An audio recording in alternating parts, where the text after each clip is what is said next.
Yo, Nick. What's up, Chef Donny? What's for lunch? We're gonna make some cheeseburgers. All right, let's get cooking. Boom. I'm a private chef, cook for money, yeah. Guys, welcome back to What's for Lunch. Nick Foles, What's going on? welcome to the kitchen. Thanks for having me. I'm shaking your hand now, but I got it. You asked me where I was from off camera. From Minnesota. I'm a Minnesota guy. So you really broke my heart. 2017, 2018 NFC Championship. That's tough. Yeah, that was a tough one for the old Vikings. But. Yeah, it's been a tough, as a Minnesota sports fan in general, it's been tough. Hey, they're having a great year. This year is great, so that's why I said, you know what? I'll bury the hatchet. I'll put it behind us. I'll make the best burger. I'm not gonna skimp. We're gonna go all out. Even though you crushed a lot of dreams in Minnesota, but hey, we're happy to have you here. Hey, I'm excited to be here. I'm hungry. Okay, so, good. We're making something Good. nice. Yeah, oh yeah, we're not messing around. We're grinding the beef. We're making it from scratch here. So I have some short rib. Yep. I have some ribeye steak, which is like, for burgers, that's really nice. Usually you use chuck, but we're not holding back. We're making a good burger for you here. And then we have, if you want to go crazy, I have some thick cut bacon right here. That's about a 1/4 inch. Well, why would we not? I love it. Okay, and then we have onions. I've already started caramelizing some because I had a feeling you might want to go onions. So. I mean, they look great. I mean, I'm looking at them right now, everyone, and I'm starving. So this is making me really hungry. Okay. I'm excited. All right, perfect. So we're gonna put you to work a little bit here. Is that all right with you? Yeah, let's do it. All right, good. How are your knife skills? You like to cook? Do you cook at all? You have kids now. I do cook a lot. My wife is the chef in the household. I love, burgers, sandwiches. Now I'm not doing what we're about to do. I'm just gonna go get the patties from the, store. Sure, but which is fine. I'll make a mean burger at the house, but nothing like we're about to do. So don't judge me too hard. Hey, no, there's no judgment here. That's the point of the show. Is you learn something new, you get to cook, you do something you probably wouldn't normally do at home. Yep. That's what we love to see. So we have the short rib, and this is great. Usually when you're making a burger, you want it to be like 80-20 lean meat to fat ratio. So that's why I have some fat here, because we're gonna even grind in some pieces of fat. Okay. Like I said, usually you'd use chuck and short rib. That's a good blend. I did the ribeye. We're going all out. So what we're gonna do, I'm gonna have you take this off the bone here. I'm gonna give you give you this knife. So you do one short rib, I'll do one. There's a bone right here, so you're just gonna find that kind of the edge of it and just go straight down. Right here? Yep, perfect, just like that. And then we'll just do like a cube. Now you mentioned Andy Reid, you wanted to make cheeseburgers because he's a big cheeseburger guy. So is this inspired by him a little bit? Yeah, when we were discussing what we were gonna do, I mean, I love cheeseburgers. I think everyone loves cheeseburgers. And then Andy Reid's thing, after every team meeting, the night before a game, his last thing he always says is, I'm gonna treat you to a cheeseburger. So in honor of Andy, I felt like it was the best thing to do to make cheeseburgers. Okay, I like that. So now was he a traditional cheese, like a steakhouse burger like we're making here? Was it smash burgers or? You know what, I think if you put any cheeseburger in front of Big Red, he's gonna like the cheese, as long as it's real meat. Unfortunately, I don't see him eating like a vegan cheeseburger, and it's no offense, like I just see it's gotta be real meat, and I don't think he judges cheeseburgers. So we're gonna make this special for you, Coach Reid. If you ever see this was for you. I love that. Okay, so here, we got the meat grinder out.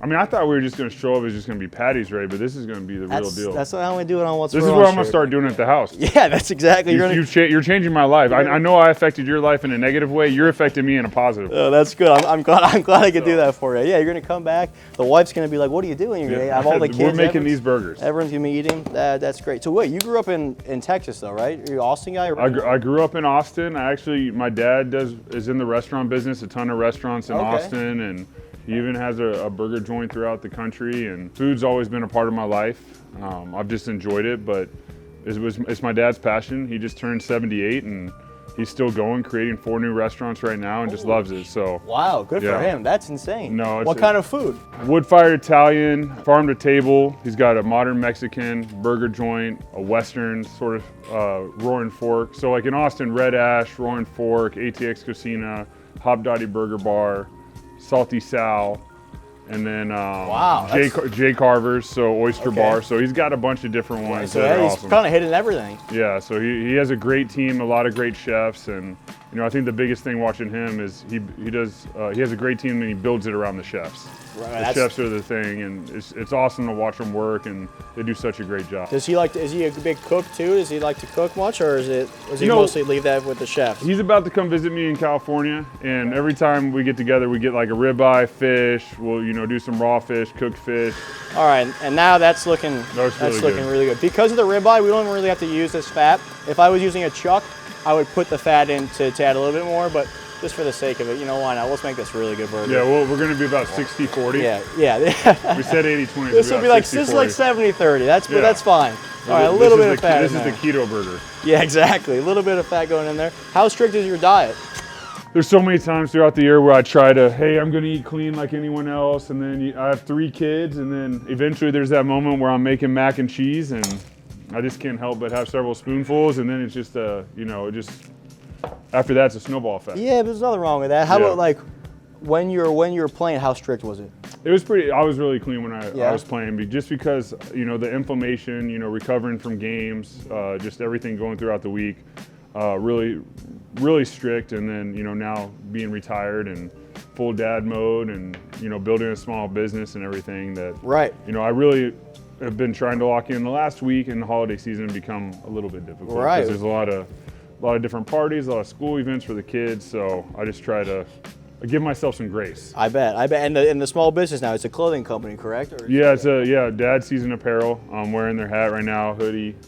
Some that Pat O'Donnell and I both played for the Bears, so best buds, our wives are heavily involved, and we're truly a small business that we're growing, and it's been a fun process. Just putting out great products. Like this hat I'm wearing will come out in January. It's a Hydro Performance hat that is pretty awesome. We got to spec it out and create it. Right on. That's fine. Where can people find it? Is it sold that you sell it online, or where? Online, dadscn.com, and then our handle. If you go to my Instagram, I have the handle on there. It makes it pretty easy to find. And then we have a lot of great things coming out in 2025. So it drops every month. Boom. All right. Let's move on to the Youngin. Now, for this, I'll do one half. You do the other. I'm just going to have you follow my lead here. So you see, like, the Youngin has a natural kind of anatomy.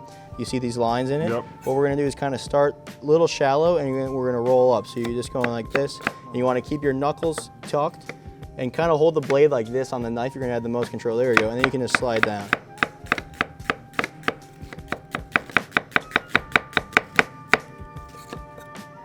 Honestly, not bad. One of the best knife skills for the guests that we've had on. Not even blowing smoke up your ass, Nick. That's good. To get really good caramelized onions, it takes, like, the people ask the secret, you can't rush it. It's really just time. It's a butter and like a slow process. You want those natural sugars to come out of the onion. So this is like probably 40 minutes in, it's almost there. So we're gonna let this keep going. And then we're gonna, speaking of the bacon, we're gonna pop this. With any thick cut bacon, best way to cook it, just throw it in an oven, a cold oven, put the oven to 400 degrees, let it naturally come up to temperature. It's gonna start out cold. Start out with a cold oven, and then set it to 400, close it, start it, and then it's gonna start to render that fat slowly, and then by the time it hits 400, maybe 5 more minutes, and then it'll be perfect. And that's only with the thick cut bacon? Yeah, you can do, that's with thick cut, or like traditional bacon, I just set the oven hot, put it in. But you could do, but just because the fat has so much more fat in it, you want it to render a little bit more. It takes a little bit more time. It's a great fact. I hear you're gluten-free. Is that true? No. I mean, I will eat gluten-free most of the time, but I also will want the real thing. So we can all take a breath. Yeah, thank God, because I heard that. I was like, all right, I got gluten-free buns, but no one wants to. Listen, we all try, and I have noticed that it helps me a lot, and I feel a lot better. But then there's sometimes when you get like a real bun or like a brioche bun or something, and it tastes so much better. Okay, I'm glad you said that. So we're going real thing tonight. Okay. Good. I'm glad you said that, because I was, that's the last. There's going to be some judgment there, so. Oh yeah. It looks like we're in the right space. I think we're in a good space. Yeah, we're in a good space. This is a Vikings and an eagle that are bonding. This is good. Yeah, it's like that old picture, the Bloods and the Crips holding the bandana. It's we're coming together. It's all right. We're making amends here. Okay, so pan, we're gonna go like pretty high heat. Now, this is a thick boy here. Yep. We got it in the ring mold. That's that's a good looking. That's a steakhouse style. How many ounces do we think this is? I'm gonna go 10. 10? Okay, I'm gonna based on an eye there. Yeah, but that's a good patty. You don't want it too packed in. You want it to have a little bit of little breathing room, because then when you go into bite, it's a better mouthfeel. Just remember, when you're making this, you're also making this for Andy Reid. He's gonna see. Okay, all right, Andy. Trust me. This is gonna be the best burger. You're gonna have to come to the office, and we're gonna have to make you one of these. Yep. And then you always, when you're doing burgers, I'm sure you know, as you're a grill guy, you put a little dimple in the top side. Yep. Because then that's going to stop that like bowing, Yep. that bowing That effect everyone hates. that everyone hates.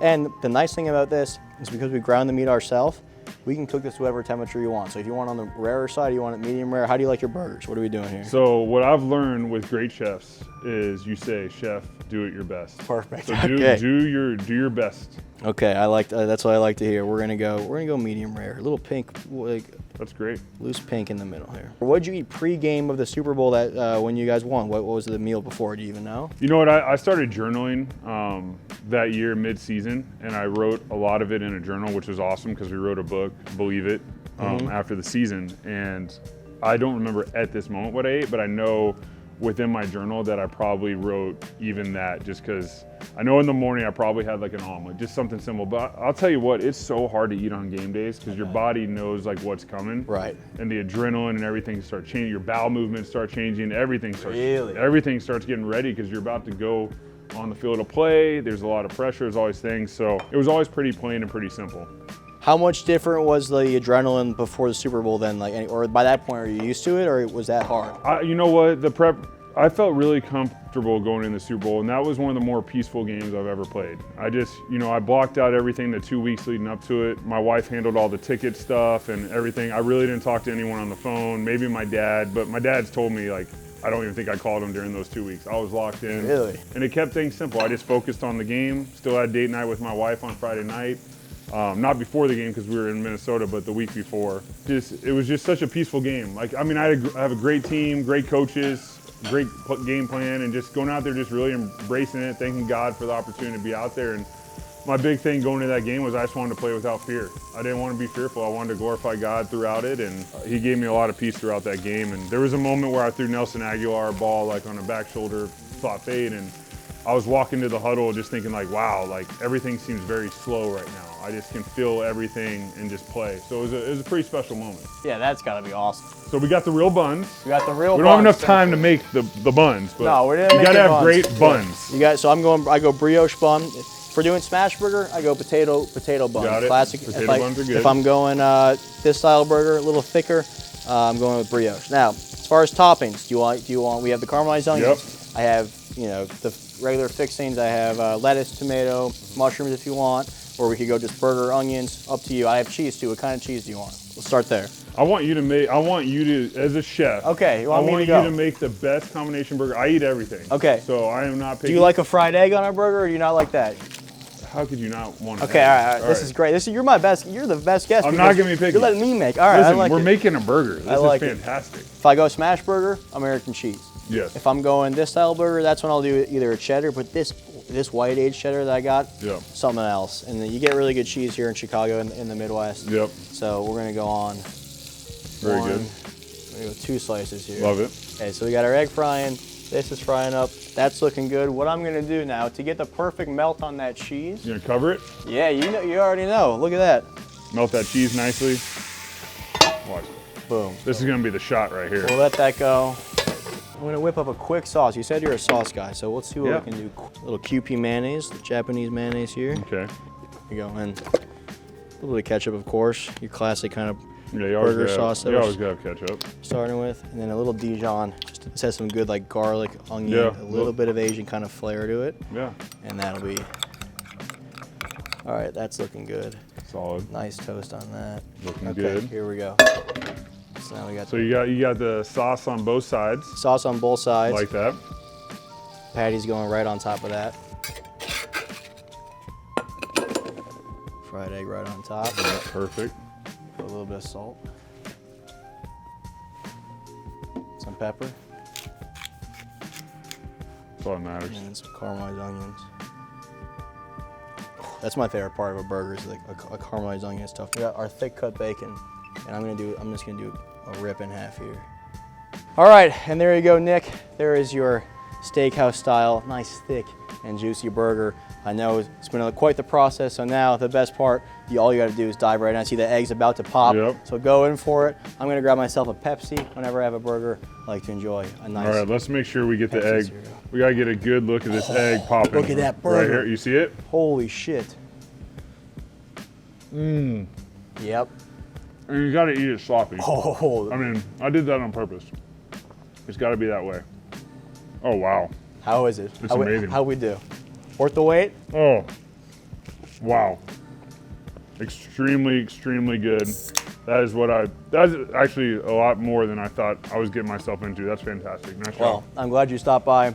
Thank you very much. Nice job. Even a Viking can make a great cheeseburger. Hey, there you go. You know what? Maybe someday we'll win a Super Bowl. Who knows?